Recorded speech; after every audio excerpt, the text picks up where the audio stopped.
हुजूर बाबा सावन सिंह जी महाराज की जय। सरदार भगत सिंह जी एडवोकेट जालंधर का देहांत। गुरु प्यारे साध संगत जी 6 जनवरी 1946 इतवार को हुजूर दफ्तर में डाक सुनने के लिए आए और 11:30 बजे डाक सुनकर फरमाया कि खाना खाकर तैयार हो जाओ, आज भूलर जल्दी जाना है। वहाँ सत्संग के लिए बहुत सी संगत आई हुई है। परंतु जब मैं खाना खाकर वापस आया तो एक कार खड़ी थी। मालूम हुआ कि Shri Ahluwalia agent imperial bank Jalandhar हुजूर को बुलाने आए हैं कि सरदार साहिब की हालत नाजुक है।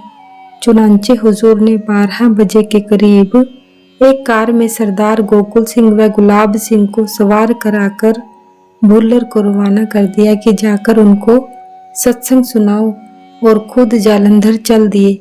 पीछे पीछे आहलूवालिया की कार में साहिबजादा बुलंद इकबाल सरदार बंचित साहिब भी थे। सरदार गोपाल सिंह भी उनके साथ थे। जब कोठी पर पहुंचे तो लोग सरदार साहिब की कोठी के बाहर बरामदे में सफेद सफेद कफन लिए बैठे थे। सरदार बहादुर जगत सिंह व धन्ना सिंह ने बताया कि सरदार साहिब 11:15 बजे चोला छोड़ गए।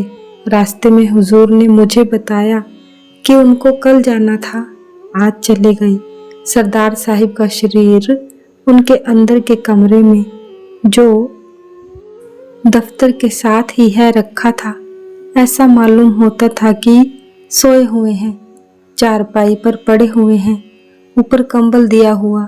ऐसे पतले व कमजोर थे कि कोई यह नहीं महसूस कर सकता था कि यहाँ कोई आदमी लेटा हुआ है। हुजूर ने बताया कि तकलीफ उनको इस जन्म के कर्मों की वजह से नहीं हुई, पिछले जन्मों के कर्म थे, क्योंकि सतगुरु ने उनको दोबारा जन्म इस दुनिया में नहीं देना था, इसलिए सब कर्म साफ करके ले गए हैं। 3 बजे का वक्त उनके दाह संस्कार के लिए निश्चित हो चुका था। उनके नहलाने के वक्त मैं भी अंदर मौजूद था, जिस्म पर मांस नहीं था। 3 बजे शमशान भूमि ले गए। वहां आग देकर और 2-3 आदमी खड़े करके कोठी पर आए। वहां हुजूर ने सरदार साहिब के परिवार को तसल्ली दी कि चिंता ना करें, उनके प्रारब्ध कर्म इतने ही थे, वे इतनी ही उम्र लिखा कर आए थे। और सबको कहा कि सुबह से तुम लोगों ने कुछ नहीं खाया, खाना पकाने का हुक्म दिया। रास्ते में फरमाया कि बीबी संती जो कुछ खाती पीती नहीं है, उससे हमने पूछा था कि सरदार साहिब का क्या हाल होगा, तो उसने कहा था कि सरदार बिशन सिंह खालों वाले उनका इंतजार कर रहे हैं। हमने कहा, अरे कमबख्त, तुम उनको पहले ही मारे बैठे हो। सरदार साहिब से मेरा 45 साल का प्रेम था, जबकि वह गवर्नमेंट कॉलेज लाहौर में 1901 में पढ़ते थे। मेरे सहपाठी थे, उन्होंने ही मुझे नाम दिलवाया था। सबके साथ नेकी करते और किसी को निराश ना करते थे। सत्संग की बड़ी सेवा की, सब सत्संगियों का काम ध्यान से और मुफ्त करते। हुजूर ने रास्ते में बताया कि उनका जीवन पवित्र था और उन्होंने काफी भक्ति की।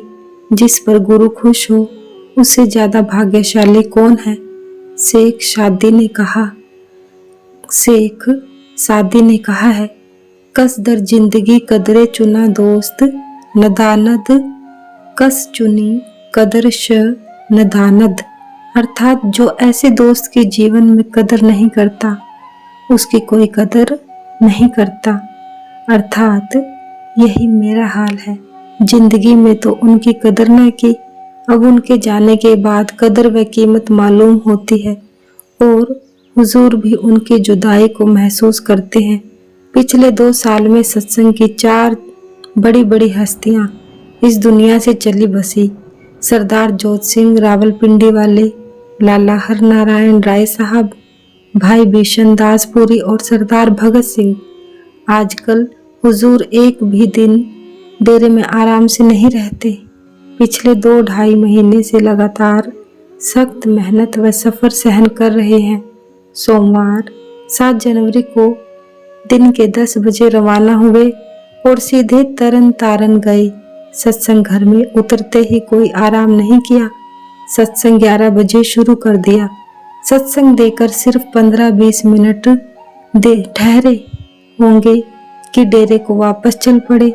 डेरे आकर क्योंकि अंग्रेज महिलाएं मिस रूस, मिस सिडनी और मिस कॉलिंज आई हुई थी, उनको शाम का सत्संग दिया और मैं अंग्रेजी में अनुवाद करके उनको समझाता रहा। दूसरे दिन कोटली में सत्संग देने का फैसला कर लिया। कोटली तरन तारन से 4-5 मील परे अमृतसर की तरफ है। इस गांव की लगभग सारी हिंदू और मुस्लिम आबादी सत्संगी है, मगर इसका यह मतलब नहीं है कि मुसलमान अपना दीन छोड़ गए या सिख अपना धर्म छोड़ बैठे। यह गांव तरन तारन से अमृतसर जाने वाली सड़क से दाएं हाथ को 3-4 मील नहर के कुएं पर जाकर आता है। रास्ता कच्चा और खराब था, धूल बेहद थी। डेरे से 12 बजे चलकर पहले तो कोठी ब्यास में गाडर देखे, फिर रास्ते में खलचिया गांव से पटवारी से मिले, जो कि जिला के नए बंदोबस्त के मुताबिक वाला ढाल बाछा तैयार कर रहे थे। वहां गिद्र, दावर और नायब तहसीलदार को भी मिले। फिर तरन तारन के सत्संग घर के बाहर बाबा देवा सिंह जी मिले। बाद में 2:30 बजे के करीब कोटली पहुंचे। धूल व मिट्टी से सबके कपड़े व सिर मुंह भरा हुआ था। मैं तो कपड़ों से धूल मिट्टी को झाड़ता रहा, मगर हुजूर ने कुछ भी परवाह ना की और मोटर कार से उतरते ही सत्संग शुरू कर दिया।